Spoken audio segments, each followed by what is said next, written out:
各位嚟到現場同埋喺 online 收睇緊嘅香港教育界同仁，大家好。大家可以叫我嘉文或者叫我姚尊都得。咁我而家目前咧就係喺成都竹主學校嘅學習研究院啦，係幫助喺我學校推動緊 AI 嘅教育改革。咁我而家現階段主要嘅工作咧就係幫學校開發緊一套 AI 自學嘅 system。咁希望係可以幫助到我哋嘅老師咧係好輕鬆同好高效咁出到一份好高質素嘅課堂嘅設計方案。同時間亦都可以令到我哋嘅學生咧係有動力同埋有能力去自學每一個學科嘅知識嘅。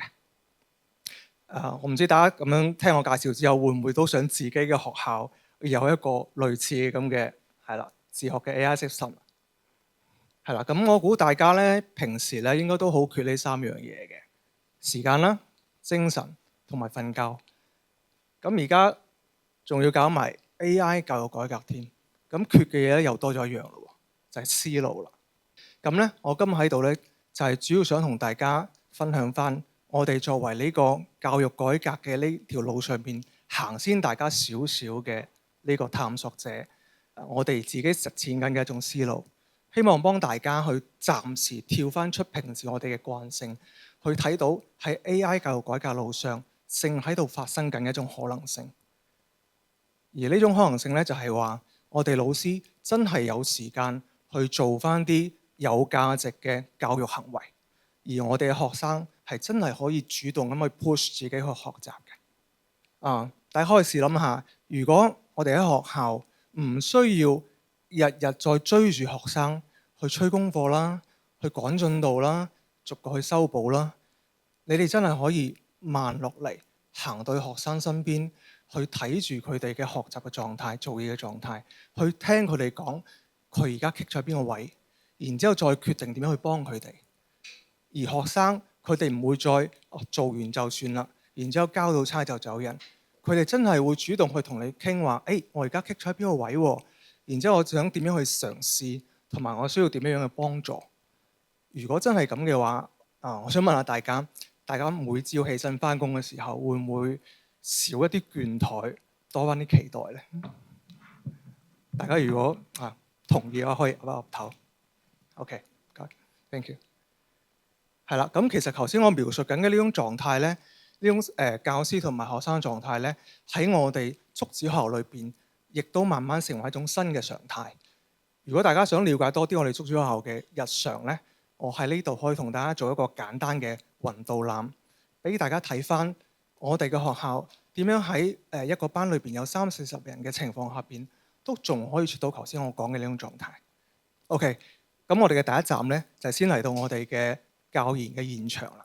咁如果我哋嘅老師佢需要去設計翻聽日嘅課堂嘅時候咧，佢係唔需要從頭再去寫個教案、去揾資料同埋去編個流程。佢只係需要 click 入我哋呢個 AI system 裏邊，然之後佢輸入翻佢要教呢個學科啦，然之後年級啦，同埋佢要教呢個知識點。咁我哋嘅 system 咧就會幫佢去分析翻呢個知識點嘅教學重點係乜嘢，然之後幫佢生成呢堂課嘅嗰個學習嘅目標，最尾仲會同佢規劃翻成堂課學生嘅自學嘅嗰個流程係點樣行嘅。咁老師亦都可以去修改頭先我講嘅呢啲system 俾到佢嘅內容。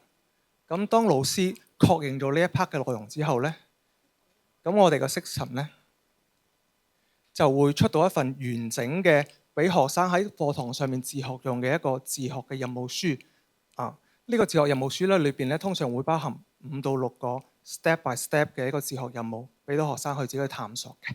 咁大家睇到嘅呢一個 sample 咧，就係我哋會用一個好生活化嘅一個問題啦，去引導翻我哋嘅學生去學習數學科裏邊嘅不是定理。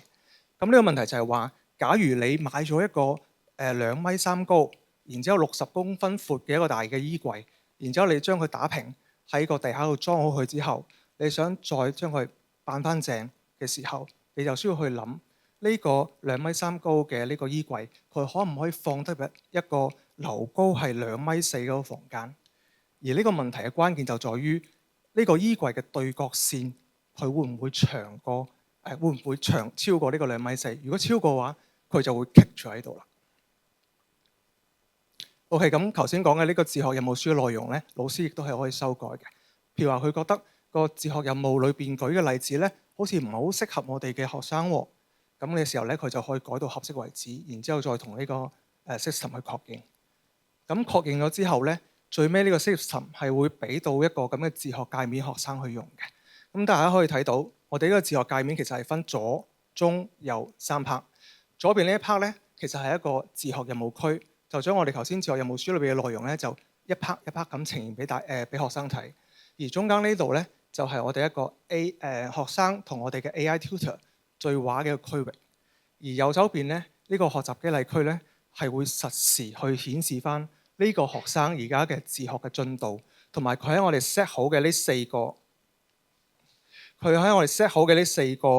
自學嘅行為特質上邊，佢嘅一個具體嘅表現同埋個狀態。好啦，咁其實我頭先講嘅呢一個 system 啦，係我哋竹子學校嘅4個研究院聯合去開發出嚟嘅。咁我哋學習研究院主要係負責去規劃翻成個 system 嘅呢個功能架構啦，同埋去設計翻學生嘅呢個自學嘅體驗。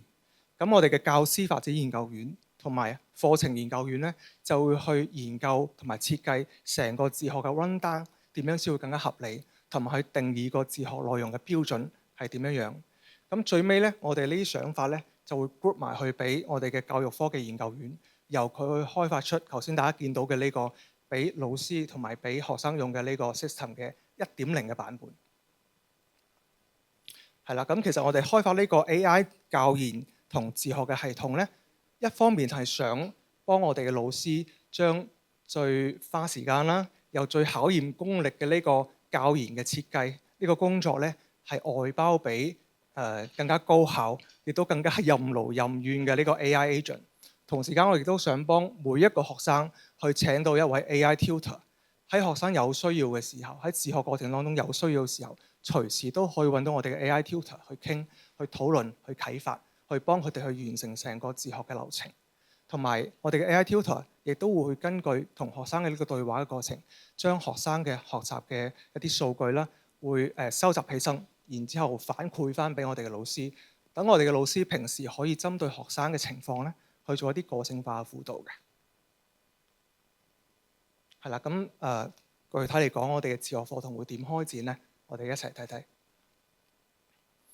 咁當我哋嘅學生用佢哋嘅平板 create 入我哋嘅系統之後咧，就會見到一個咁樣嘅自學嘅界面啦。然之後佢會首先注意到左上角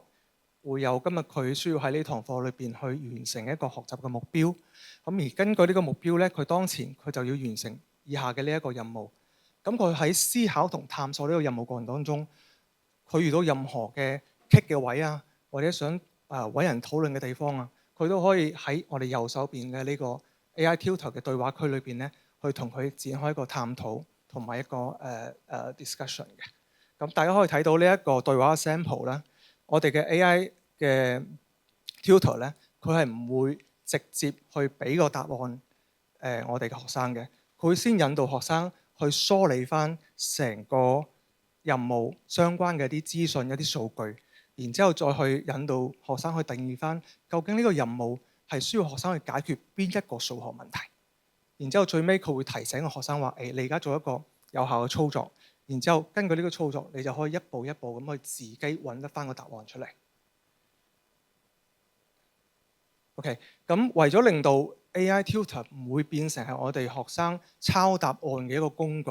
我哋喺設計呢個 AI tutor 嘅時候咧，我哋係幫佢 set 好咗呢6個對話嘅原則嘅，令到我哋嘅 AI tutor 咧係可以嚴格咁遵循呢啲原則咧去開展呢個對話。譬如話咧，當學生同佢講話，我呢個任務我唔識做喎，咁呢個時候咧 AI tutor 咧佢俾嘅提示咧唔會立即教佢點樣去做，而係首先佢會先俾出一個思考嘅方向俾個學生，等學生可以朝住某一個方向先邁出思考嘅第一步。咁如果個學生喺思考過程當中，佢始終都係 get 唔到個 point 喺邊度嘅時候咧，咁 AI tutor 就會問翻：咁你而家究竟係點樣諗嘅？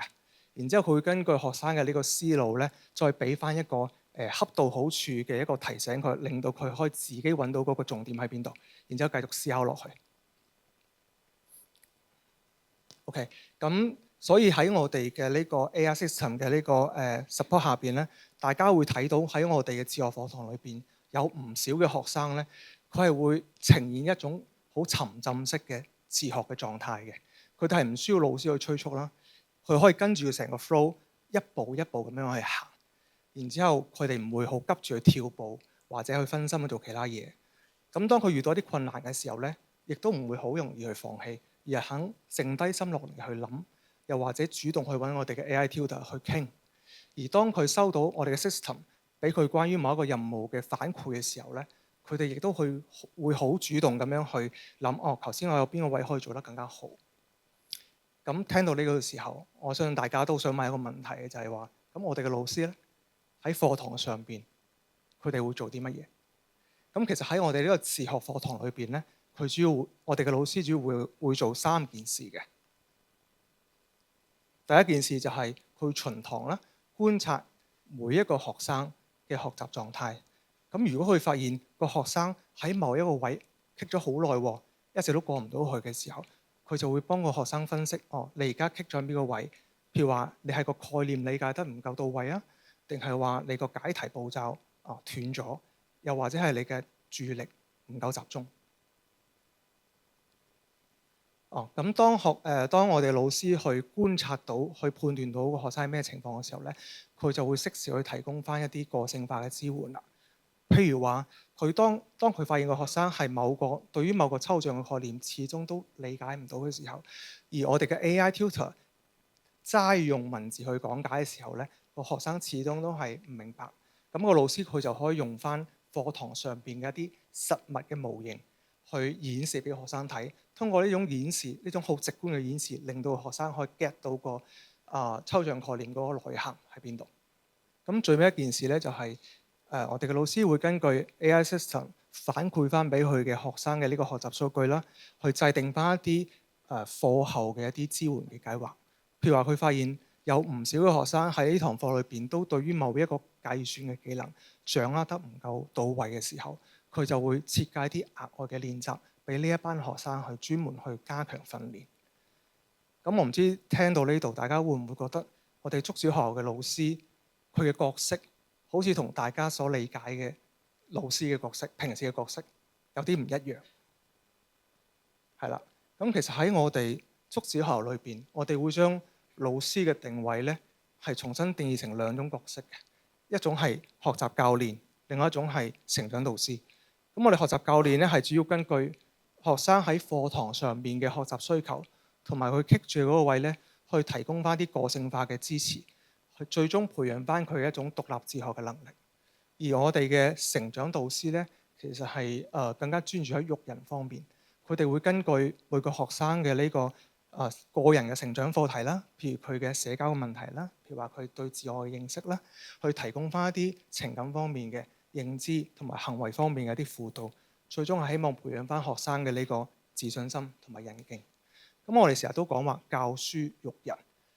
其實而家教書呢一 part 嘅工作咧，我哋可以將大部分嘅一啲重複性嘅任務咧，都可以交俾 AI 去幫我哋去做㗎。所以我哋會推動翻老師將更加多嘅時間同精力去投放翻喺育人呢一樣我哋平時會忽視咗，但係佢真係好重要嘅一個工作上邊。咁其實咧，我哋竹小學校嘅教育模式咧，大家可以咁樣去理解，就係話我哋教師係作為學習教練同埋成長導師嘅角色，去同 AI 緊密咁合作，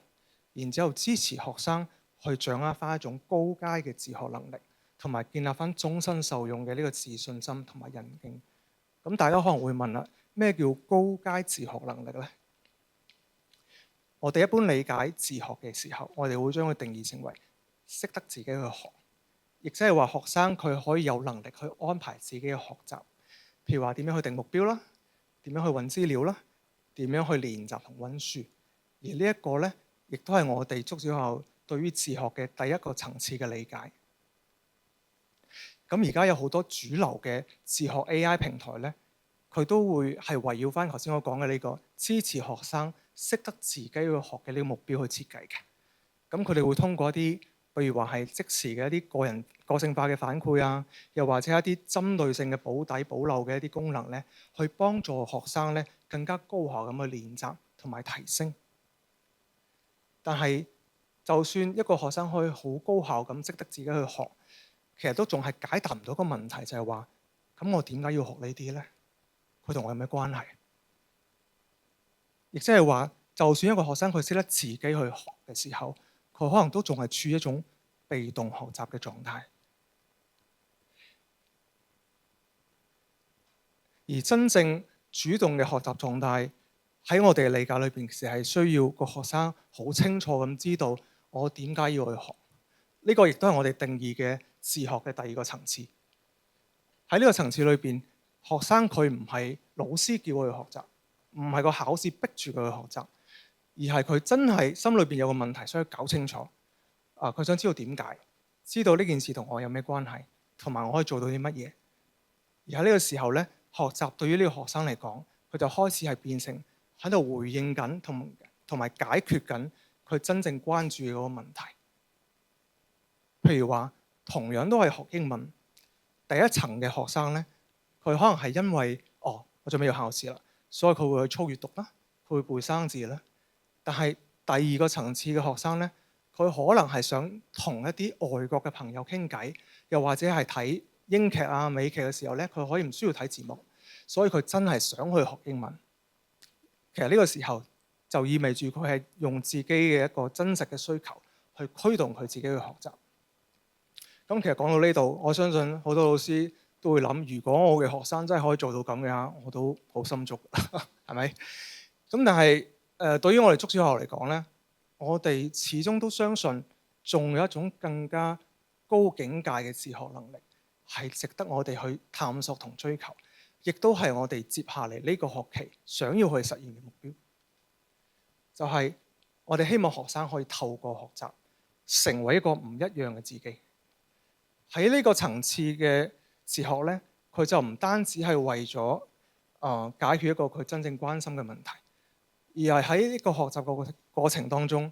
佢自己嘅價值觀啦，佢理解成個世界嘅方式啦，佢嘅性格啦，佢做人處事嘅方式啦，都會慢慢發生轉變。佢最尾會變成一個更加了解自己，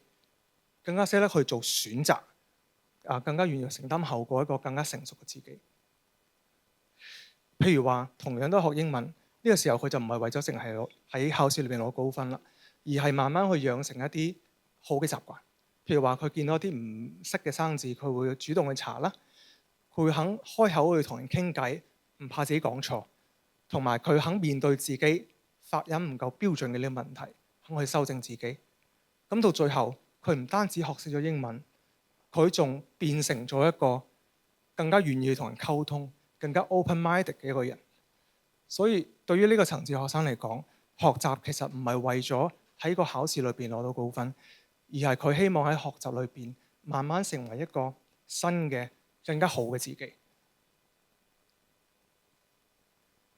咁為咗實現呢個目標，我哋從呢個學期開始，我哋喺設計喺更新成個系統嘅時候，尤其喺設計我哋嘅自學任務書嘅時候呢，我哋會好着重咁去拆解翻每一個知識點，佢可以從邊啲角度裏邊去服務翻我哋學生嘅成長，令到個學生係深刻咁體會到，原來學習真係可以幫我變成更加好嘅自己。咁譬如話，我哋會同 AI 工具，用 AI 工具去幫我哋分析呢個知識點，佢可以變成邊啲幫學生去做一啲判斷啊、做選擇、做決策嘅一啲原則同埋依據，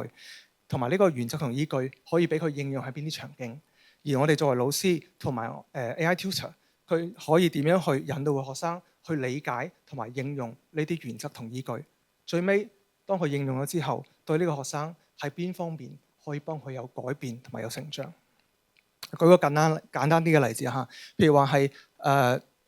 岳陽樓記》裏邊嘅名句「不以物喜，不以己悲」。其實呢個名句係可以啟發我哋話，當外界嘅評價同我哋嘅期望有落差嘅時候，呢個時候我哋係更加需要去堅守住自己嘅價值判斷嘅，因為咁樣其實可以更加好咁避免翻我哋嘅情緒俾外界操控，然後保持內心嘅穩定。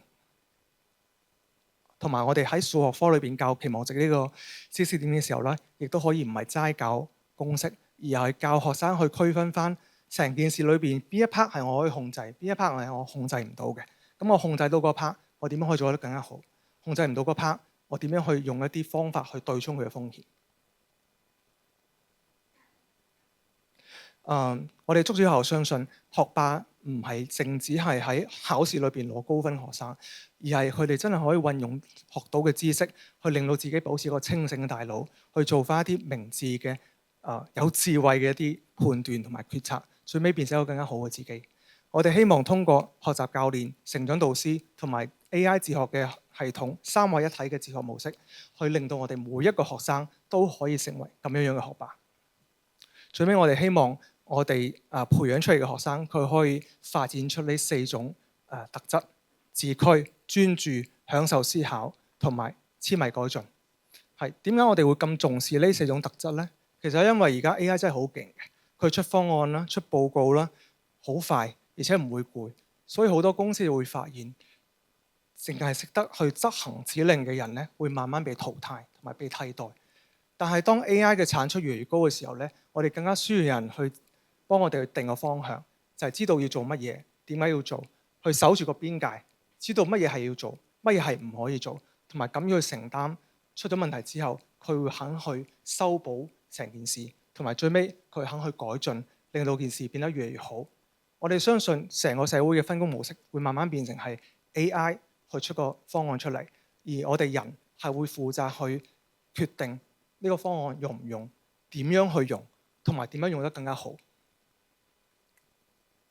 OK， 前面講咗咁多內容，基本上都係關於我哋學校嘅理念啦、模式同埋做法。咁最尾咧，我想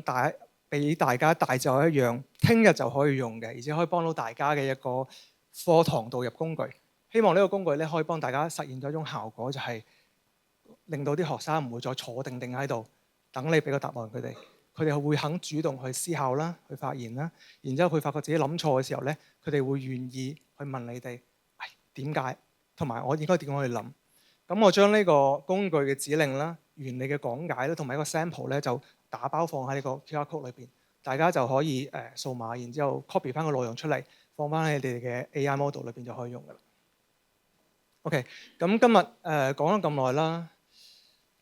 其實唔係想令大家覺得哇，你哋竹小學好犀利喎，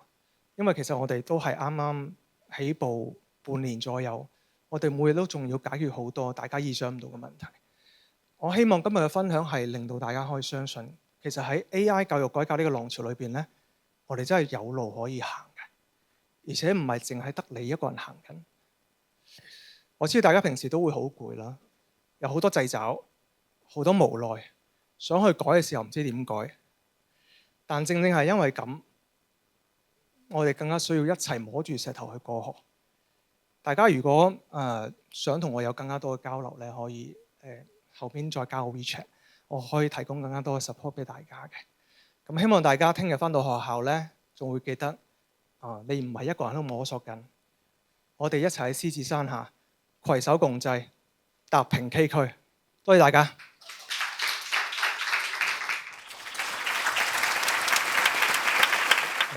咁多位同工，大家午安，係啦。咁咧就今日咧同大家帶嚟嘅題目咧就係講緊由個代工去到咧去共創，希望咧打破一個工具思維，係啦。咁就先自我介紹一下先啦，係啦。頭先咧提過咧，其實我係余近英中學嘅老師嚟嘅。咁其實咧我自己本身咧係一個科學人嚟嘅，係啦。咁可能有同工會覺得奇怪嘅就係，喂，點解一個科學人走去借調咗去資訊科技嗰邊咧？其實就源於咧就係即係有啲都同 InnoPower 有關嘅，因為我係第4屆 Fellow 嚟。咁往往有新嘅時候咧，我都幾貪玩，我都想去試下嗰個效果點樣嘅。咁正正係因為咁咧，就慢慢去都幾依賴用 AI 嘅。咁但係你話到嚟到依家咧，去諗翻咧，當全民 AI 嘅時候咧，AI 對於教育嘅意義喺邊度咧？呢一個咧，其實我係覺得係一個好重要嘅一個諗法嚟嘅。咁第二個咧就係當 AI 開始取代人嘅工作嘅時候咧，甚至乎同我哋爭飯碗嘅時候咧，咁我哋應該點樣去睇 AI 咧？咁作為老師咧，又點樣去重新去塑造我哋嘅教育同埋我哋嘅未來咧？咁呢幾個問題其實係一路都喺度思考緊嘅，係啦。好，咁就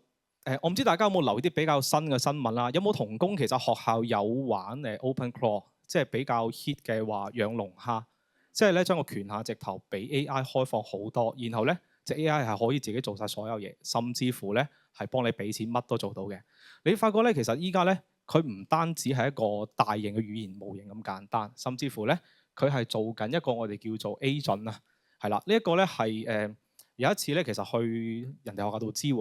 咁我好想知科技素養相關嘅嘢，係啦，咁我就嘗試掉落去咧，就叫佢幫我梳理。本身我諗住叫佢幫我執重點嘅啫，佢直頭咧同埋上邊嘅呢個係有啲唔同嘅，佢唔係淨係回答我問題，佢而係咧自己喺後台建立個 to do list，做晒所有嘢，係直頭係將個 PowerPoint 咧交俾我嘅，係啦。咁你會見到咧，咦，其實 AI 咧好似係幫緊我做嘢㗎啦，已經係啦。咁所以呢一個咧，我想大家要諗一諗就係，喂，其實 AI 好勁，我哋應該點樣做咧？係啦，我諗對大家嚟講咧，AI 比較常用咧，對於師生都係嘅。第一，對學生嚟講咧，呢一個係一個好好嘅答案生成器。我好中意用答案生成器去形容我哋對 AI 嘅睇法嘅。第一，學生用嚟去完成功課，我哋都係完成我哋嘅功課。咁我哋有咩功課咧？日常入邊，我哋要備課啦，要製造一啲教材啦，去做功課啦，好多呢啲答案生成器。咁第二個咧，有啲咧其實會諗緊，我想用 AI 咧去減輕我嘅負擔，係啦。即係頭先阿嘉文有提過咧，其實老師好攰嘅，即係其實係好多嘅工作，可能係講緊行政啦，可能講緊備課啦，見學生好多。其實咧，當佢生成教材，我直接攞去用，或者咧，我喺應付學教評需求嘅時候咧，其實 AI 係真係幫到手嘅，係啦。我有聽過個分享咧，佢講得幾好嘅，佢話咧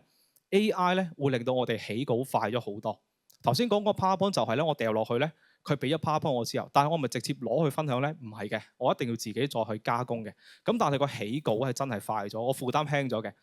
文書工具啦，寫電郵啦，寫校務個報告啦，甚至乎執錯字啦，好好用嘅，係啦，擺落去。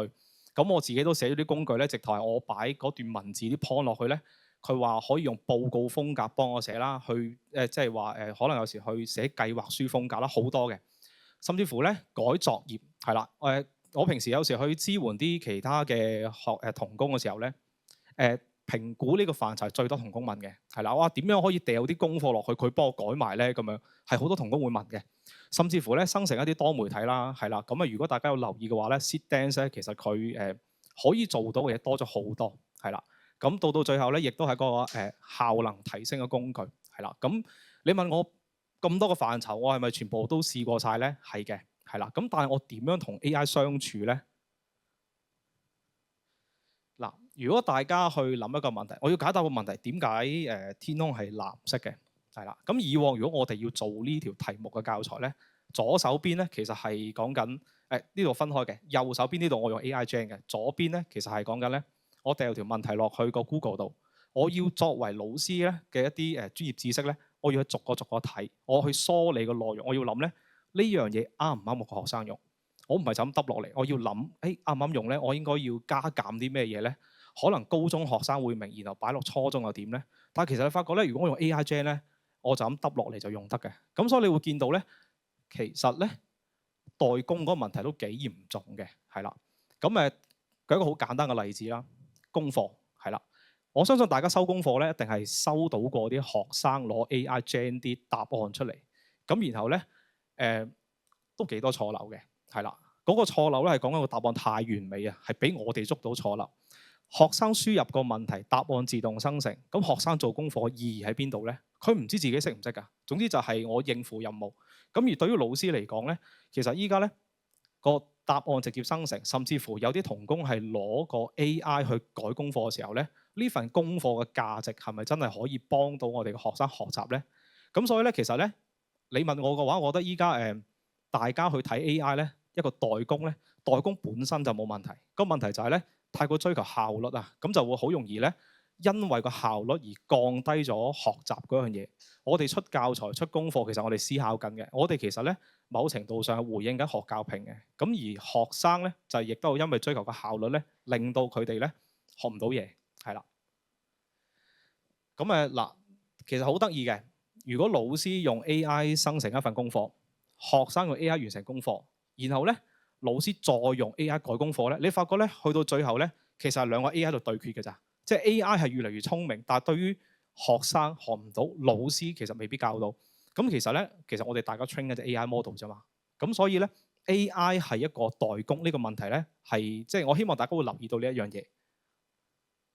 係啦，嗱，亦都有個迷思咧，就係即係 AI 咧個知識量多過我嘅，係啦。以前咧有個説話叫做一個人咧可以行得好快，一班人可以行得好遠。咁但係發覺咧，依家 AI 嘅知識好多咧，我一個人原來都可以行得好遠嘅，係啦。但係點解我哋成日都話 AI 唔會取代到老師嘅，但係會取代唔識用 AI 嘅老師咧？係啦，咁老師同 AI 分別喺邊度咧？咁有時咧係喺啲講座度咧，我都會問啲老師嘅，有啲乜嘢係你做到，但係 AI 做唔到嘅咧？係啦，我想大家諗一諗，我可以做到，但係 AI 做唔到嘅，係啦，大家諗下 AI 嘅知識好多，但係 AI 咧係唔識教嘅，係啦，我哋點樣 prompt 到隻 AI 識教學生咧？呢樣嘢係我哋要去叫隻 AI 幫我哋做。咁第二個咧就係、咁老師同 AI 係咪競爭關係咧？其實佢爭我飯碗嘅喎，因為其實佢學生掉條問題落去，佢可以完成到好多嘢。有時甚至乎嗰個知識咧係我都跟唔到嘅，係啦。咁係咪即係競爭關係咧？咁樣何謂識用 AI 咧？嗱，一開始好多問題會掉俾大家去諗嘅。嗱，識用 AI 係咪講緊你識得去 prompt 隻 AI，叫佢幫你生成到合適嘅嘢咧？嗱，往往好多時去出去分享咧，因為我有時都會分享自己啲 prompt 點樣 prompt 到隻 AI 咧去做自主學習，點樣 prompt 到佢幫我寫課程。好多同工咧都會問阿 Sir，可唔可以俾我睇睇後邊嗰段字咧點樣出到呢一堆嘢？嗱，有好多同工會覺得，其實我識用 AI 咧係講緊我個指令寫得好。咁亦都有啲同工咧會諗，喂，其實我買咗好多平台。頭先一開頭咧 Wendy 提到就話智啟學教嗰50萬出咗之後咧，我唔知在座有冇邊位係負責去即係接洽呢個計劃呢啲 funding 相關嘅同工啦。每一封電郵嚟到咧，一定有一句係減輕老師的負擔和工作量嘅，係啦，基本上每一個都係，佢好吸引你去用啊。咁但係減輕負擔、減輕工作量後邊係點咧？係咪真係識用 AI 咧？咁同埋 AI 係咪真係擺咗落去學教評呢個方面咧？其實呢樣嘢好重要嘅，我自己去諗。好啦，咁啊翻嚟啦。咁你問我我自己點用 AI 咧？我會覺得 AI 係一個伙伴嚟嘅。嗱，對於學生嚟講，嗱，對我去睇成件事咧，我覺得學生係應該要學識主動探索嘅。咁另外咧，嗰個提問嘅能力係好緊要。嗱，我哋嘅指令寫得唔好，生成嘅嘢出到嚟咧，個感覺好亂、好零散，我哋覺得啲嘢唔好用。其實呢樣嘢對學生嚟講一樣嘅啫，係啦。咁第一個就係學生角色嗰個轉變，點樣問一條好嘅問題，令到佢可以咧，即係生成到一啲佢識嘅嘢。咁又調翻轉頭講咧，就係你問我學校有時點樣要學生用 AI 咧？學生咪好中意抄啲即係唔識嘅嘢翻嚟學校交俾我嘅。我反而會同佢講，你可唔可以令到呢段嘢係你識，同一時間話得翻俾我知咧？咁呢一個其實係講緊咧，我要佢用隻 AI 去理解到段文字，話翻俾我知。咁呢個就係咧提問同埋嗰個批判能力。咁第二個咧就係一個好問題嘅必要性啊。係啦，如果大家有用 AI 而個 prompt 係識得寫或者寫得比較好嘅話咧，你或者會留意到咧，我一開始會諗嗰個產出係點，我先至去構思嗰段指令點樣寫嘅。係啦，咁呢個就係嗰個點樣透過提問去令到自己係好清晰，我要學啲乜咧？呢個我哋要教學生嘅。咁第三個咧就係24/7導師啦。咁呢個就我諗大家都知得好多呢一啲嘅。咁但係咧佢都有個問題嘅，係啦。第一，學生肯唔肯用 AI 咧？嗱，我成日都講咧，我寫出嚟嗰隻 chatbot 咧，學生係好憎去用嘅。陣間俾大家望一望知。嗱，唔會生成答案咧，即係意味住唔方便啦。啱啱講追求效率嘅時候咧，佢一定唔會用呢隻 AI 嘅。咁我點樣令佢用咧？第二咧就係老師嘅角色，你應該點咧？係啦，咁你點樣可以將個主導權搶翻落自己度手度咧？係啦，即係 AI 我就冇辦法控制到啦，課後嘅時間控制唔到。咁我應該點樣去俾學生用咧？大家留意下咧，學生翻嚟上課咧有個時間係你 hold 住，就係上課嗰時間。嗰40分鐘入邊咧，我哋係可以俾學生用咧，用我寫嗰隻 AI。嗰隻 AI 有咩咁特別咧？嗱，一開始咧呢個答案咧好 AI 嘅，我俾大家望一望。想學一啲內容嘅時候，掉落隻 AI 度，咁我用 POE 嘅，咁其實咧佢係用 ChatGPT 4o Mini 去生成。咁個答案有咩特別咧？個答案最大嘅特別就係佢冇乜特別，佢真係好 AI 嘅個答案。咁但係咧，我哋又話喂，其實咧呢個 chatbot 係我自己寫嘅，係啦，我寫出嚟之後咧，我㧬俾學生用啊。咁呢度咧有個故事可以分享俾大家聽嘅係舊年有啲中六嘅同學咧，其實咧佢考完即係佢 study leave 咗之後咧，有一個學生我印象好深刻咧，佢話佢第二日就翻嚟揾我。個原因好簡單啫，因為佢話佢中4到中6啲嘢全部都唔識，佢話攞埋沓筆記翻嚟。咁其實好大件事嘅，因為其實3年嘅嘢咧，我覺得花好多時間同佢背嗰啲嘢咧冇乜意思嘅。咁我不如諗下寫 chatbot 俾佢啦。咁我就拱咗俾學生用。咁你留意下，如果個 chatbot 你 set 得夠好嘅話咧，你發覺隻 AI 係唔會俾答案佢嘅。第二咧係 AI 其實會反問翻咧，究竟佢嘅即係同個 AI 對答咧有啲咩嘅問題喺度？你發覺咧，我問佢係咪對流咧？你發覺佢去到下邊咧，佢有問翻嘅太空入邊有冇物質咧？佢有問翻嘅。咁我其實學生係喎，係啦。咁所以我就覺得，如果我哋要俾學生去用 AI 嘅話咧，其實喺個課堂入邊你寫啲 chatbot 推俾佢用咧，佢哋會願意去試嘅。咁同一時間唔會出到答案。咁啊同工就話：唔係喎，咁我真係問你，有冇俾個答案我？隻 AI 會點樣咧？其實隻 AI 咧係會答佢咧。我好明白你好想要答案嘅心情，但係學習有時咧就會咁。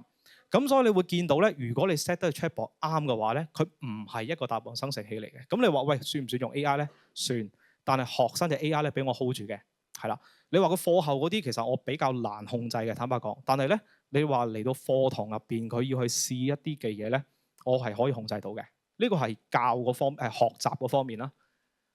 好啦，去到教嗰邊嗱。由講者變成引導者啦。嗱，我比較強調係第二點啊，學生嗰個學習歷程嘅設計。學生喺個課堂入邊有咩經歷咧？其實我哋控制嘅，係啦。究竟我係要佢攞隻 AI 去完成晒成件事啊？定係我係要有啲 task 特登刁難佢，要佢攞 AI 咧去分析解構完之後再 present 翻俾我聽咧？我係控制到嘅呢樣嘢。咁所以咧，去到我哋要諗呢件事嘅時候咧，我哋諗下點樣設計成個學習歷程。可以係一個 unit，可以係一個學期，可以一啲比較特別嘅課堂，係啦。咁第二個咧就係思維擴散。陣間去到最後有啲例子俾大家望一望咧，係同思維擴散有關嘅。頭先我講過咧，一個人可以行得好快，一班人可以行得好遠啦。但係當我要去諗一啲新嘅課程嘅時候咧，以往傳統嘅做法咧，我真係要揾唔同嘅持份者落嚟坐低，我哋開會啊，傾下究竟我哋點樣去重組個課題。但係嚟到依家咧唔使嘅，係啦，我一個人自己咧就已經猜起個課程㗎啦。咁佢直頭係我只要等到出年嘅效力表出咧，一匹落去咧就用得㗎啦嗰嚿嘢。咁陣間俾大家望一望點樣去利用 AI 咧去引導、去設計同埋去諗翻成個歷程。咁第三咧就係正如頭先嘅嘉文所講啦，即係其實咧 AI 幫咗我哋減輕負擔之後咧，其實係應該翻返去關心學生，啲時間俾翻學生。應該係做翻呢件事嘅。咁所以你問我對於我嘅睇法咧 ，AI 其實應該係翻去教嗰部分咧，應該係即係引導翻學生啦。我哋要諗下點樣設計個課程，去令到條 learning path 咧更加貼合我哋學生需要，係啦。咁啊講埋個評啦。嗱，評呢一度咧其實係都坦白講有啲位置我都仲喺度摸索緊嘅，因為有時候咧出邊有啲同工咁傾開咧。佢都會問嘅，佢話：喂，其實依家學生即係你俾份功課佢，咁佢可能係唔識做，係啦，或者佢可能答到滿分，咁滿分就冇意思嘅。咁因為佢滿分係 AI 答案冇意思啦。咁但係問題就係我其實依家佢用 AI 去 gen 咗啲可能多媒體啲片，可能 PowerPoint present。咁我考試個意義喺邊度咧？其實佢死背。咁坦白講，佢出到社會，我唔會叫佢死背噶嘛，佢一定會接觸 AI 噶嘛。咁所以咧，其實產出結果咧，就反而唔係咁重要，反而係成個思考嘅軌跡，點樣由 day zero 去到你最後 end product 出到嚟嘅時候，佢可以解釋到俾我聽，佢咁樣設計出嚟咧。咁所以呢一個咧就係一個即係滿分嘅意義，其實冇乜意思，反而係諗翻嗰個思維嘅過程。嗱，我知道有啲學校咧，佢去改學生嘅嗰個，即係佢講到明就我俾你用 AI。咁只不過係咧，你份功課咧，我就唔係收你個 product，而係點咧？我係要你交晒你同隻 AI prompt 嘅所有記錄交晒出嚟。咁我老師咧就唔係改最後嗰件 product，而係改咩咧？就係改佢點同隻 AI 傾偈。究竟個問題究竟係咪真係去幫到學生學習咧？佢反而改呢個位置。咁所以咧呢度就係講緊咧嗰個記錄同埋嗰個反思嘅能力啊。即係其實我哋依家要評估學生呢方面嘅能力。咁到最後咧，你問我咧，我會覺得單一學科知識咧，其實條邊界越嚟越模糊嘅，係啦。好多年前你已經強調一個即係真實場景學習，咁其實 AI 咧係幫助緊呢一件事去發生嘅，係啦。咁即係講咗好多，哇，好理論喎，咁點做咧？咁同大家分享下咧。呢張相咧其實係有啲比較怕蟲嘅童工咧，會覺得哇好核突啊咁。其實係咁樣嘅，因為其實舊年咧我哋學校就養咗啲甲蟲，係啦。咁啱咧佢又產卵，咁生咗幾隻。咁本身我就帶住20零個學生做嘅啫。咁收尾諗下就唔係喎，不如咧做大啲個餅啦。因為學校 Maker 科個老師有咁啱問我講，喂，你有冇 idea 咁？咁我諗不如咧就將生命教育，我想將科學嘅嗰個探究連埋咧 Maker 科 ICT 啲 sensor 好多嘢咧，我想 integrate 埋一齊，係啦。咁因為我自己見到咧科學科我教完探究之後咧，即係其實坦白講咧，我覺得啲活動係有啲悶嘅，係啦。即係其實我教完探究咧，我俾2杯水佢度嗰個紙杯同埋個膠杯邊個嘅嗰個保溫能力較強，我覺得好悶嘅。收尾諗下咧，可唔可以我科學科教完知識技能之後咧，我要佢喺呢個課程度呈現出嚟。另外咧就係我不嬲都好想試下將生命教育擺落課程嗰度嘅，其實都幾好啊，照顧到佢生老病死，係咪？咁啊可能俾學生領養啲甲蟲啦咁。咁第3樣嘢咧就係，喂，其實我又唔可以借咗 Maker 科課時，跟住掉晒嗰啲嘢，然後就冇 IT 冇 Maker 唔得嘅。咁我哋擺埋落去。咁但係到我自己去 set 呢個課程嘅時候，點樣 set 咧？係啦，可能呢度就要去一去 Gemini 嗰度。呢個咧係 Gemini，因為其實咧好多時候做嘅嘢咧，我都掉落 Gemini 嗰度。我想等大家留意下就係喺呢個情況下 ，AI 係唔係一個代工咧，定係我喺度做緊啲其他嘢咧？嗱，其實我一開始第一句咧就我有個意念嘅，我想做跨學科嘅課程，係啦，我話咗俾個 AI 知。咁主要咧，我希望係科學同埋 Maker 科，係啦，創下科。咁我想俾大家留意下就係，其實我頭先同大家講嘅意念咧，我係全部打晒落去嘅，係啦。咁因為我做一個科學科老師咧，我唔知 Maker 科專於邊一樣嘢，我亦都唔知道點去做生命教育，我就純粹有個意念啫，係啦。咁你會見到咧。你就會見到咧我就話啦其實咧就想做我學科知識係甲蟲。點解我會揀甲蟲咧？呢度都有啲原因嘅。因為如果嗰個知識學生喺書入邊揾到咧，佢基本上佢睇書或者佢攞 AI prompt 啲嘢出嚟咧，佢自己睇得明咧，佢要交滿分答案我咧非常之簡單嘅。所以咧我一定要揀一樣嘢咧係難到連我都唔識嘅。坦白講咧，我唔係養甲蟲嘅專家嚟嘅。咁而且科學科課程亦都冇呢一樣嘢。咁所以變咗咧，我深得嚟咧要學生用 AI， 同一時間咧要佢睇得明，話得翻俾我知嘅。咁所以咧學科知識我係呢一個啦。咁技能咧就係 Maker。咁然後咧我講明1年嘅時間去做呢件事，係啦。咁然後咧就係由個幼蟲一路引導到佢咧。咁我俾埋條 guiding question 佢嘅就係話為甲蟲製咗一個完美嘅居所。嗱，呢一啲全部係我自己打落去嘅，即係我自己諗我想要乜想要乜，係做一個科學老師去做一個幾科嘅規劃。好啦，咁啊擺晒落去啦，即係我又想要啲資訊科技嘅力量啊，又想啲 sensor 點啊咁，又有 Maker 科。好啦，擺晒落去之後咧，其實咧坦白講，我有時咧會有盲點嘅，係啦，有盲點嘅。咁我就叫做 AI 幫我諗盲點係點咧？包括但係可以唔限於就係點咧？生態知識、甲蟲生長好多唔同嘅因素咧，我驚我諗漏啊。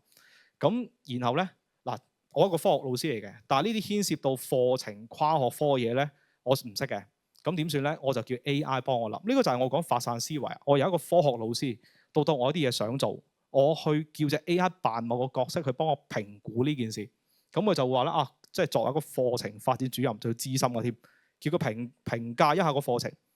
佢幫我諗可行性、好處、缺點，好多嘢幫我諗。嗱，隻 AI 咧係會做到嘅，係啦，咁啊做到啦 ，PBL 啦、生命教育啦，好多嘢擺晒落去。佢會幫我去分析究竟做唔做到。另外咧，會幫我諗埋一啲資訊素養相關嘅嘢，亦都有跨學科可以點樣跨法，係啦，點樣解決真實嘅問題。嗱，有啲嘅潛在嘅挑戰咧，我忽略咗嘅，包括咧隻甲蟲死。其實咧坦白講，我諗嘅時候咧，我就冇預計學生真係養死佢嘅。咁但係隻 AI 就話其實真係會嘅，投入咗感情啊，跟住佢話要學習失敗，咦係喎，即係點樣處理失敗係價值觀嚟嘅，要擺落去。咁另外咧就係其實都幾無聊嘅。因為條蟲咧長年喺啲泥入邊食同埋瞓，其實都係依家我所見到嘅問題嚟。但係當時我設計我冇諗到，即係冇諗到就學生拎啲泥出去咧，好似淋花咁咧，淋濕啲泥冚翻埋擺落去。其實佢咁樣重複做都幾無聊嘅，係啦。跟住個技術門檻啦，咁佢會同我講晒呢啲嘢。可行性係咪真係做到咧？可行，但要分階段，係啦，即係佢都幾清晰話俾我知嘅。咁硬體資源咧，佢都覺得係得嘅。啊，原來咧，即係尤其實你講 microbit 啊嗰啲咧，我唔識嘅。但係咧 AI 識，佢可以豐富到我自己想做嘅嘢。咁我稍後我就知應該揾啲咩人啦。好啦，再落咧就會係咁，跟住呢部分我就暫時 skip 一下先啦。嗱，你會見到後邊係點咧？叫佢幫我諗一啲後續嘅嘢，甚至乎咧砌埋個時間表，叫佢幫我砌，係啦。佢慳咗好多嘅時間同功夫，但係我想大家留意就係咧個起步同埋咧，我將唔同嘅嘢 integrate 埋一齊咧，攞隻 AI 幫大家做。呢個咧就係頭先我所提到咧，去到講關於教同埋關於咧評嗰部分咧，何為之發散思維咧？就係我作為一個科學老師，我唔識嘅嘢 AI 幫我補足到，反而係咧我嗰個意念點樣可以由零開始到落地一步步咁做咧？其實就係一個咁嘅過程係啦。咁啊點樣規劃到啲課堂啦，跟住然後每一科佢點樣做啦？咁但係個問題就係咧，有啲嘢係要我自己 input 咗先嘅，係啦。啊，你見個表都幾靚啊，有月份啊，有邊個階段啊，跟住就科學做乜 ，Maker 做乜，AI 做乜，嚇都幾清晰㗎。個問題就係其實我係我同佢講咧，要佢幫我咧去界嗰個課程嗰個時間，係啦，點樣去做個評分啦，科學素養點樣做啦。好，我去後邊少少嘅位置俾大家望一望。呢度嗱，整合埋一齊啦，到真係落地啦，要佢幫我做課程規劃啦。你見我同佢傾咗好多嘢嘅，即係喺個對答入邊咧，佢好似我助手咁嘅，一個乜都識嘅助手，但係就冷冰冰嘅，但係一定要我俾咗嘢佢先嘅，然後咧叫佢幫我諗下點樣去規劃啦，係啦。咁所以咧嗱，你會見到要同佢講嘅啊，第一欄做乜，第二欄做乜，第三、第四欄做乜。咁然後咧預期學習成果，其實你見嚟嚟去都係學教評嗰個三角。我想將 AI 幫我去豐富成個架構啊，嚇咁跟住佢下邊咧就會幫我畫表啦，咁啊做晒成件事，係啦。咁所以咧，我想講嗰樣嘢係，如果我哋要即係老師用 AI 咧，我可以就咁掉落去話，哦，我想做個 Maker 科課程，請你幫我完成，咁佢會做到嘅。咁但係咧，我想成件事係豐富啲咧，係啦，佢其實係我背後嘅智囊咧，去幫我做好多嘢嘅，係啦。好，咁我哋翻去個 PowerPoint 度先。咁呢個就係我自己 Maker 科嘅課程啦。嗱，咁時間限制下邊咧，咁有啲就未必分享到嘅，係啦。咁嗱呢度咧，我想俾一個思維大家就係嗱 AI 可以代工，但係咧佢應該係你個拍檔嚟嘅。即係咧，我哋想提升教學咧，用 AI 提升教學，去將佢變成另一種工具咧。首先我哋自己有 input 嘅，即係我要擺嘢落去，叫佢幫我去做啲整合啊，去幫我諗一啲問題啊咁樣嘅，係啦。係啦，嗱 AI 咧唔應該淨係做一個代工啦，而係咧要變成促進學教同埋去強化我哋嘅思考、強化老師嘅思考嘅一個共創嘅伙伴嚟嘅。我唔反對將 AI 下放俾學生嘅，但係咧要諗下點樣可以令隻 AI 可以幫到學生、幫到我哋、幫到學教評呢個鐵三角啦。好，時間差唔多，我哋3位嘉賓都已經就座啦，咁我哋就開始我哋個對談嘅環節啦。喺對談開始嘅時候，係啦，再一次歡迎我哋3位嘅對談嘉賓啦，係啦，李嘉文老師、葉子欣老師同埋Marco。咁開頭開始嘅時候，不如我問一問 Marco 先啦，係聽咗2位嘉賓嘅分享之後，有冇啲乜嘢嘅回應？好，大家好，我係 Marco， 我係嚟自 Innovators 教育延伸嘅咁樣。咁我諗今日我嘅角色其實純粹係一個 respondent 啦叫做。咁但係我諗我簡單總結下我聽到嘅嘢，跟住同埋我一啲思考，同埋有啲問題我都想即係再問嘅咁樣。咁我諗我聽到2個我叫做行得比大家前少少嘅代表啦咁樣。咁佢哋其實係2位，即係我要首先 acknowledge 咧，佢哋係2位心思好細密啦，亦都好肯去挑戰自己嘅老師嚟嘅。咁我覺得要俾啲掌聲，因為其實喺咁多唔同嘅係掌聲，係因為其實日常嘅事務係真係好多。咁但係佢願意逃離呢個AI 即係 generative AI 一鍵生成嘅便利去諗咁多嘢。咁我覺得呢個係我聽到佢本身嘅思維模式其實好唔一樣啦。咁同埋我諗2位都特別，我聽到係講緊成個老師嘅角色嘅轉化，即係同埋學生佢點樣學。我覺得一個好重要，我哋去諗其實成件事學生嗰個對於學習嘅 relevance，即係佢點解仲要繼續學呢樣嘢？咁我諗呢個亦都係我哋去思考，即係喂教研生話做教創新做 AI，咁但係其實點解我哋要用 AI 先？即係我哋係咪真係 outsource 晒所有工作出去就係呢？但係 at the end 我哋嘅核心其實我哋想提升學生嘅能動性 agency。咁嗰件事其實除咗係學生嘅 agency 之外，其實老師嘅 agency 都要被提升。即係佢唔係純粹我諗住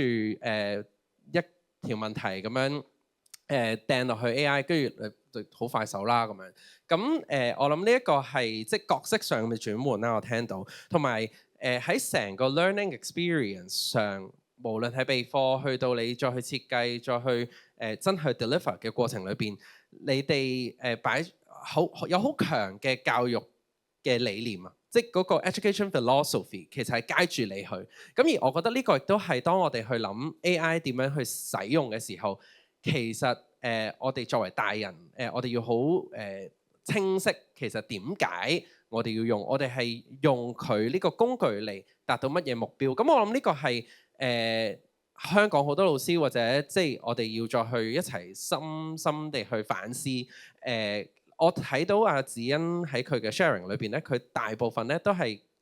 用緊好多問題去問自己，好多反思喺當中。竹子學校其實佢本身都係一個好大嘅願景，其實點樣用自主學習同埋 AI 去 achieve 到呢個 vision。咁我諗呢一個對於 education philosophy 嘅清晰啦，個 alignment 咧，我覺得呢個亦都係翻去，當我哋喺香港，我哋不缺嘅係錢，係啦，係啦，咁暫時係啦，咁我哋每間學校而家 at least 都會有50萬啦，咁但係我哋個層次係擺喺學校發展嗰個level 去睇啊，啱啱有講到學教評，啱啱亦都講埋教研咁樣，咁成件事我哋係點樣去place AI 喺自己學校發展嗰個崗位？咁我覺得呢個係值得大家再去諗，而我覺得呢個係一個好好嘅機會，即係我哋有資源啦，有錢啦，點樣去重新去思考？其實如果我哋有機會去打造一間面向未來嘅學校，咁我覺得呢一個係好重要，去用呢50萬或者未來可能有更多嘅資源，或者係而家科學科就有10萬去做即係老師培訓啦。咁點樣可以建立好老師團隊同埋學生團隊嘅 muscle 啊？即係要練嘅，即係好似做 gym 咁樣，即係其實你係要練翻嗰啲肌肉翻嚟，你先可能支撐到件衫噶嘛。咁我哋點樣趁呢個機會去？咁我覺得呢個係幾個面向，即係我哋重新去思考老師我哋嘅 education philosophy 係啲乜嘢啦。跟住我哋想見到啲乜嘢，到我哋慢慢點樣一步一步去轉化老師嘅思維啦。跟住之後學生其實可能佢哋有啲仲用得叻過老師，咁但係我哋點樣去慢慢街住或者同佢哋一齊 co-learn， 我哋可以點樣做？咁我諗呢個係我覺得我哋而家去討論AI 發展喺學界嘅影響，我覺得呢個係一個好重要去思考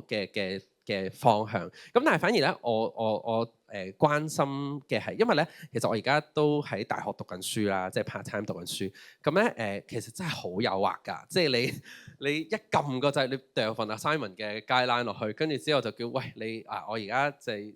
要交呢份功課，你俾我。咁我覺得好難嘅係學生喺個 value 層面點樣去 influence 佢。我好想聽下兩位，其實你哋喺學校實踐當中同學生互動，你哋點樣去解呢樣嘢俾學生聽啦？另外我覺得因為 Eduvators 都係做老師即係成長同埋學校發展嘅即係catalyst 啦。咁一個好經常會遇到嘅情況就係有好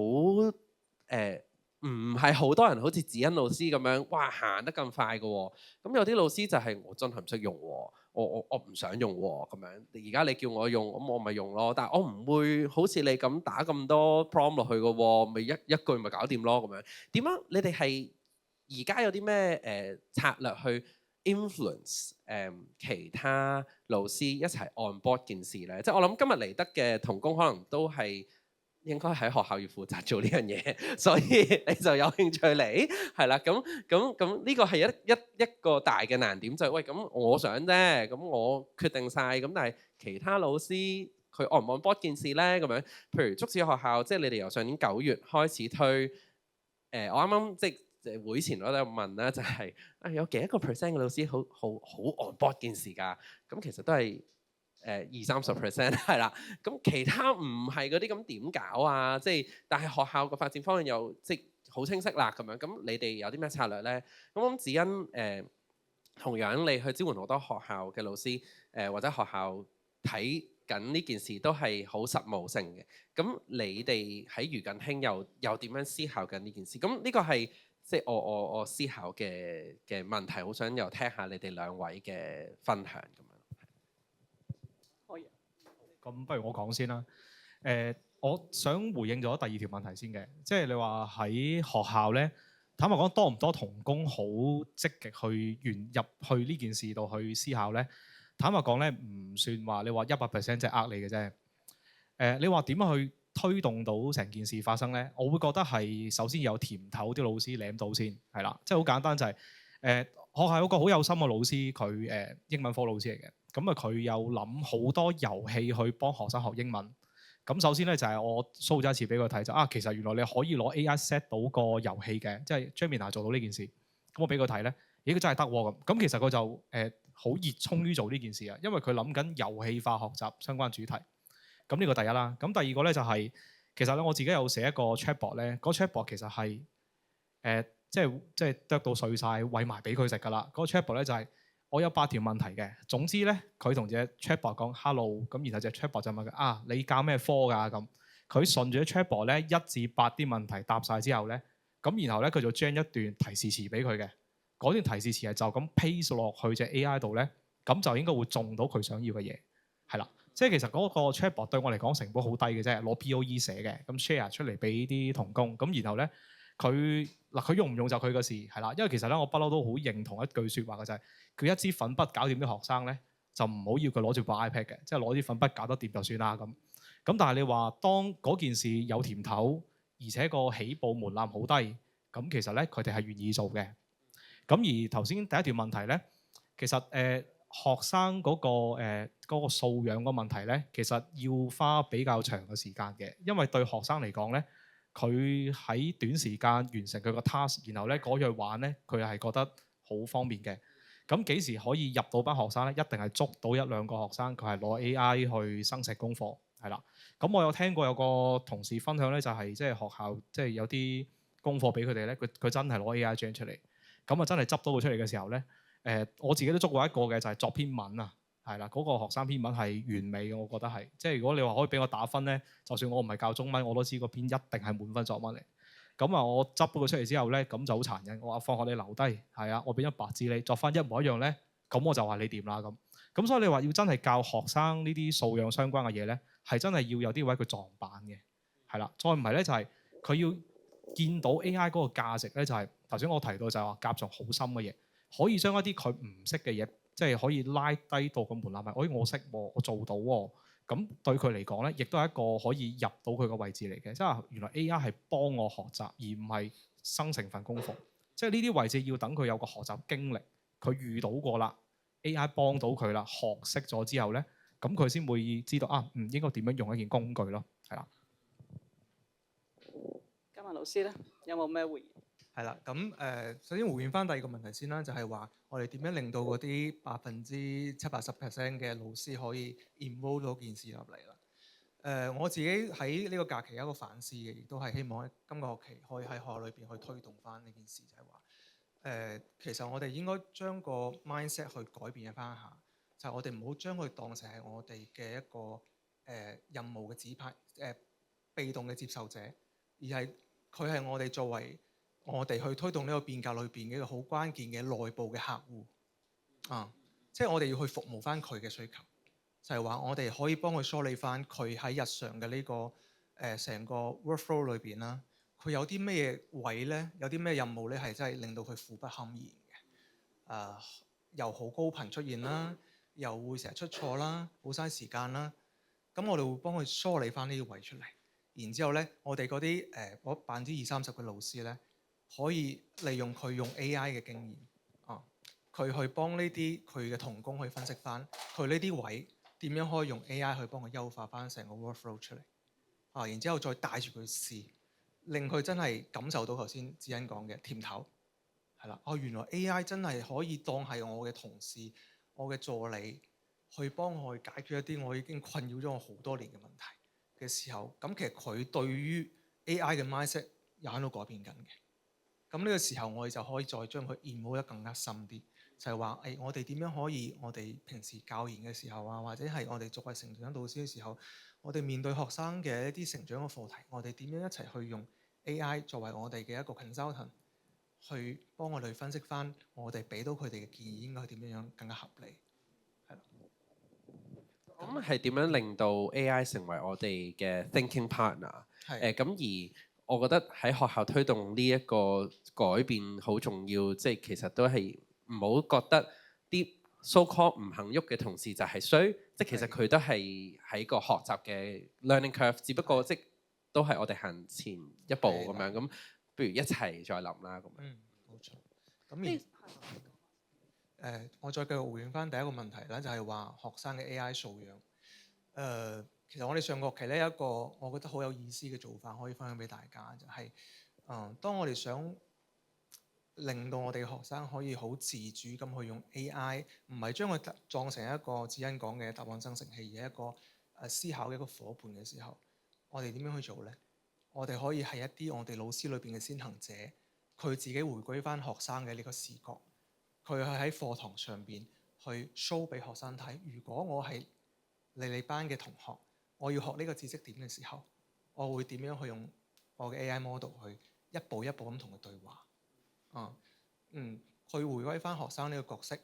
等到學生可以有一個更加平嘅視覺去睇到，原來我作為一個學習者，我係可以咁樣去用 AI 嘅。咁個老師喺展示成個對話過程當中嘅時候咧，每一步佢都會有講解，同埋佢會拋一啲問題俾翻啲學生去討論，就係話：呢個時候如果我真係諗唔明嘅時候，我可唔可以直接問個 AI 攞答案？拋翻啲問題俾學生去討論，然後等學生push 到學生自己去諗到點解我唔可以直接去問 AI 攞個答案，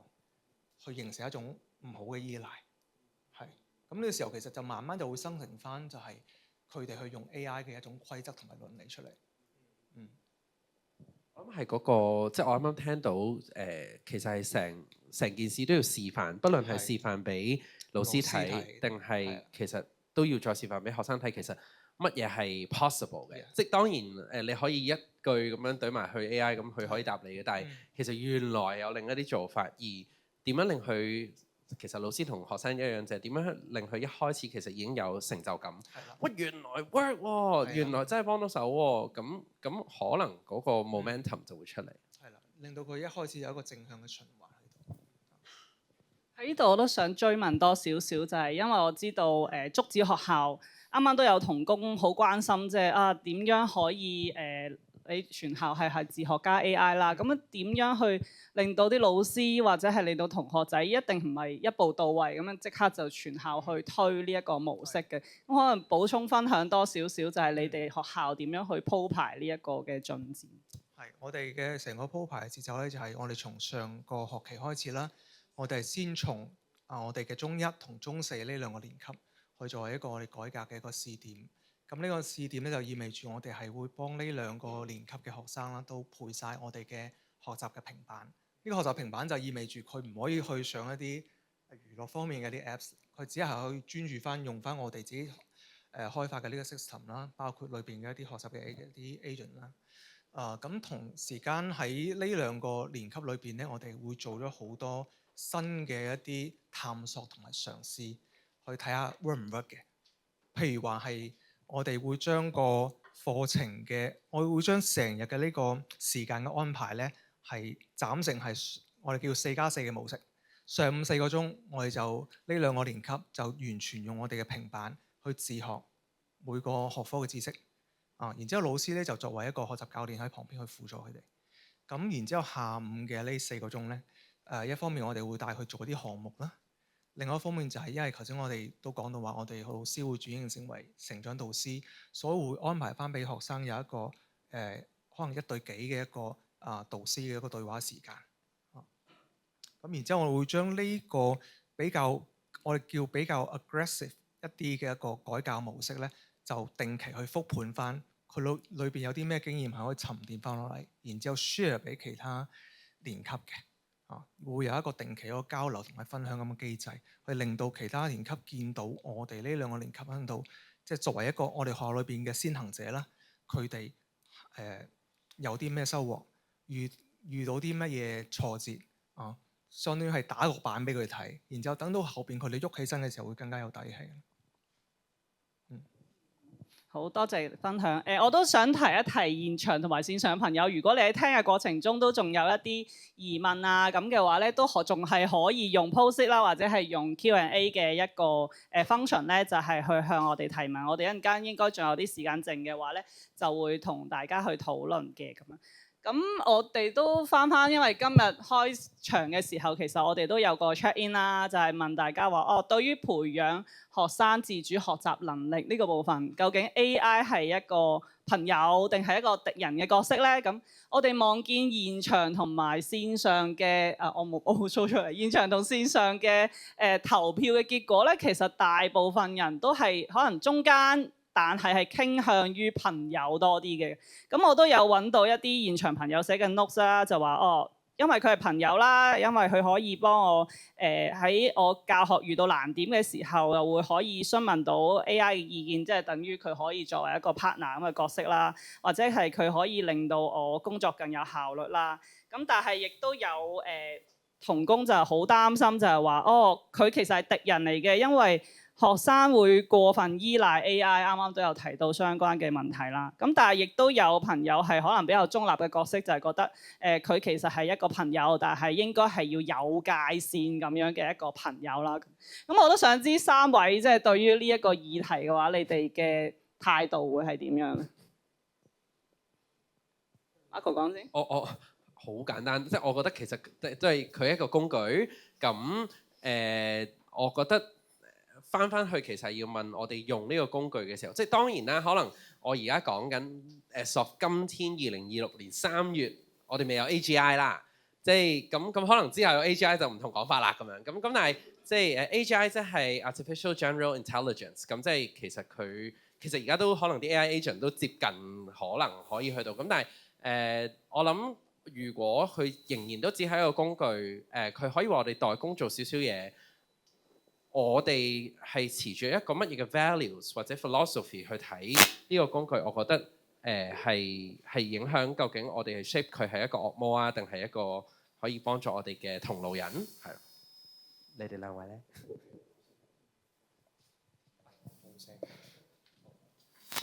喂，Tessie，要答呢個問題之前咧，我想分享下自己一啲嘅即係經驗啦。其實咧，我會攞隻 AI 自己學嘢嘅。即係所以你問我究竟 AI 係朋友定敵人咧？我係覺得好睇過使用者識唔識打指令。因為點解咧？我係一個好標準嘅理科人嚟嘅，開頭講咗㗎啦。咁其實咧喺啱啱開始 AI 興起嘅時候咧，我有一段時間對經濟對於好多即係同埋經濟相關嘅議題咧，我好有興趣。咁然後咧我就同 AI 傾偈咧係會出事嘅，因為其實我完全冇讀過經濟。係我連初中完全冇概念。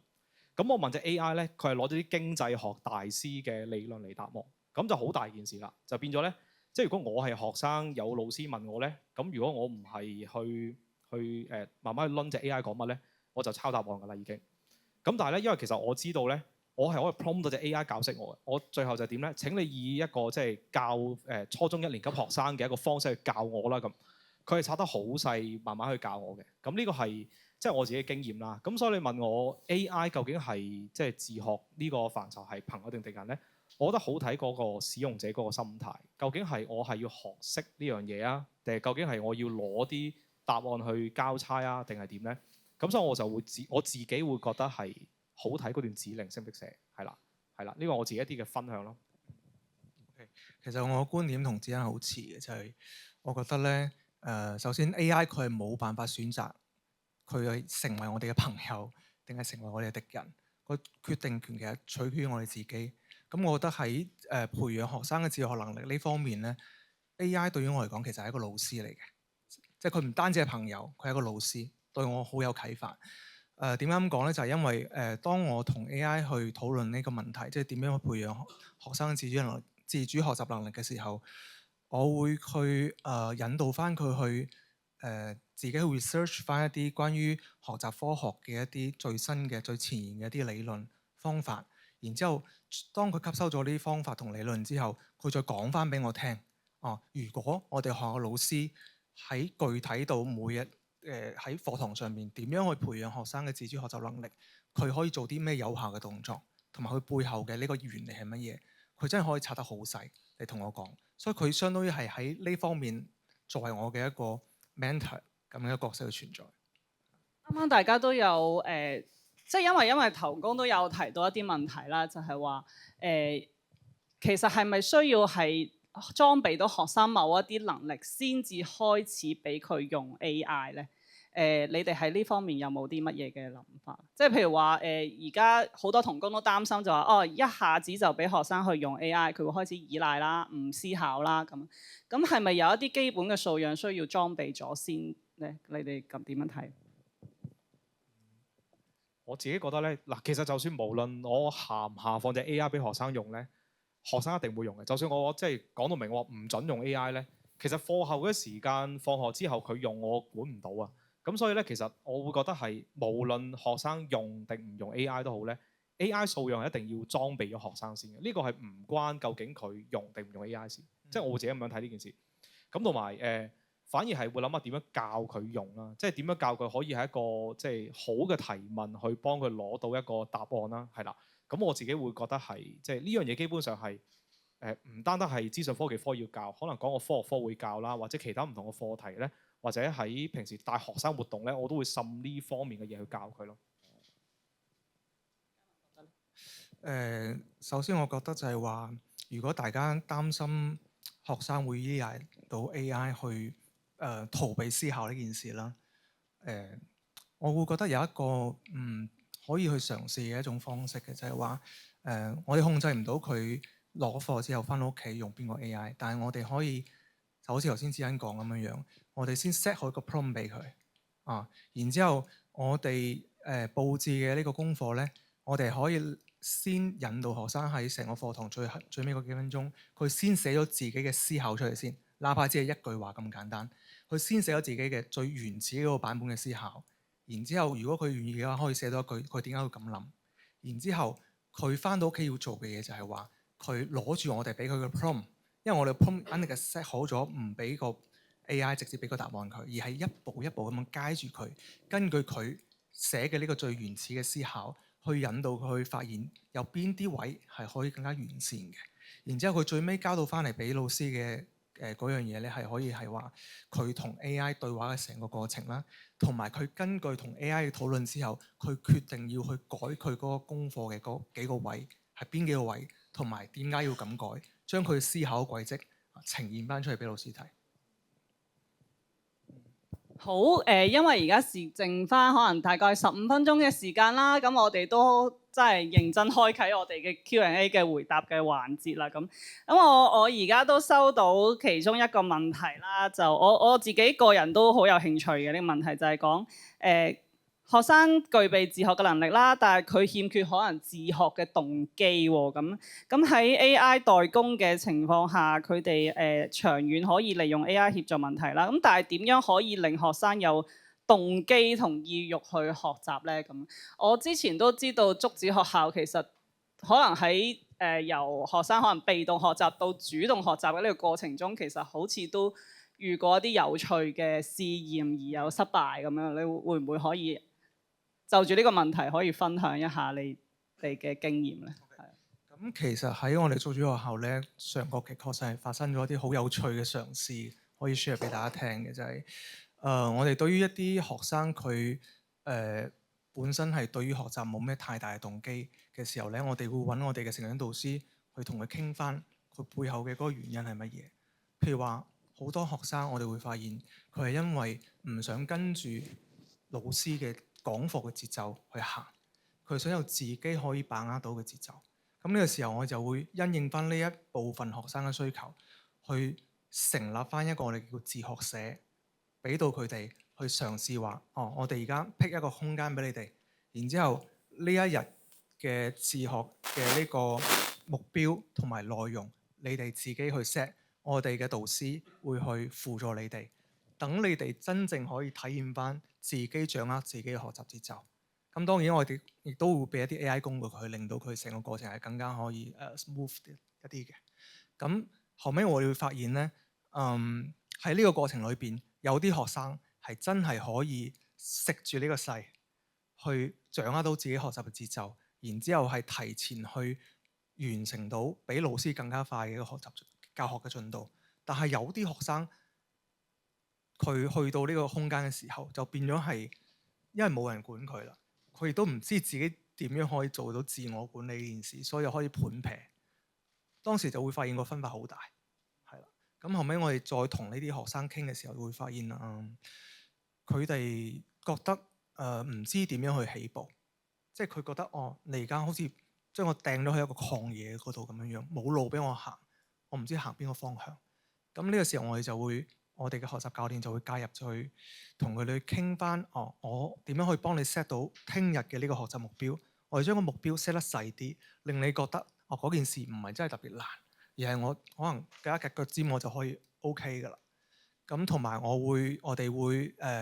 令到個學習教練係陪佢嘅時間會更加多啲，令到佢喺每一個棘住個位嗰度，佢可以更加及時咁樣有人去聽到佢嘅表達。同埋去一齊去幫佢討論翻點樣去解決嗰個棘咗個位，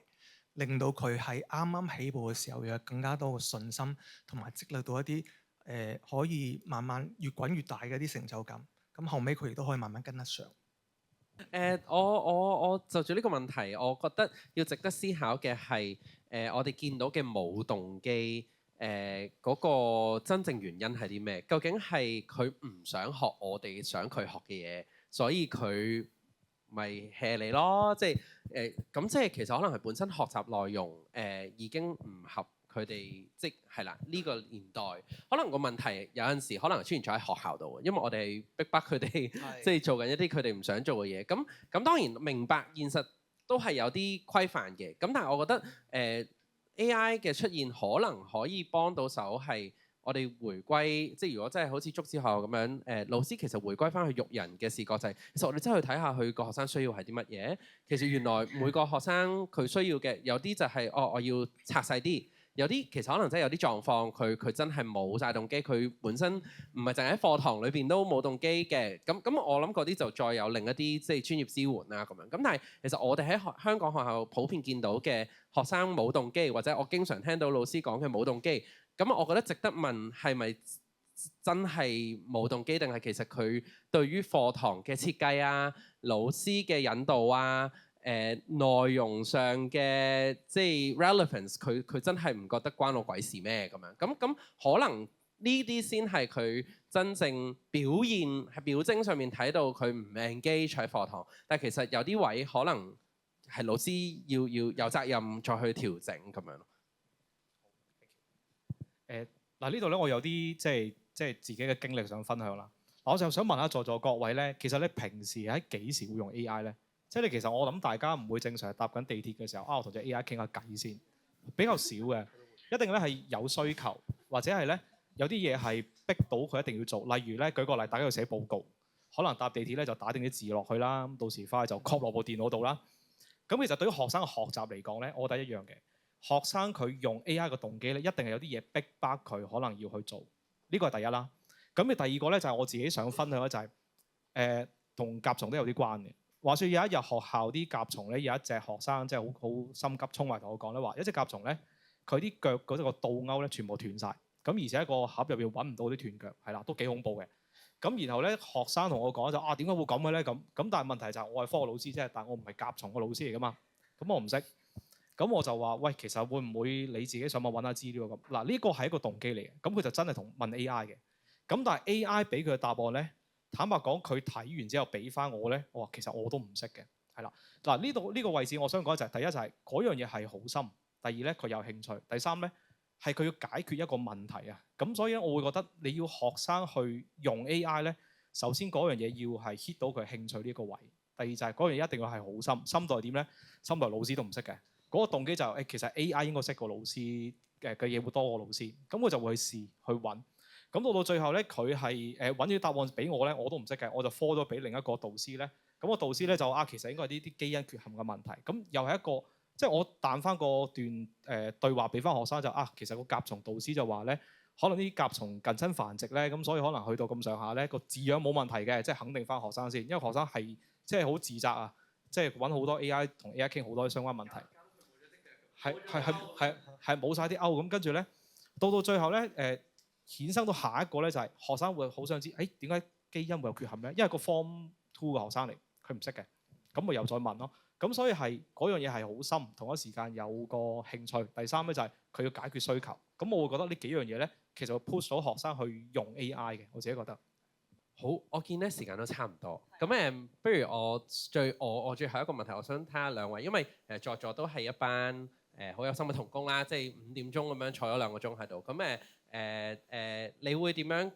有冇一句説話去鼓勵或者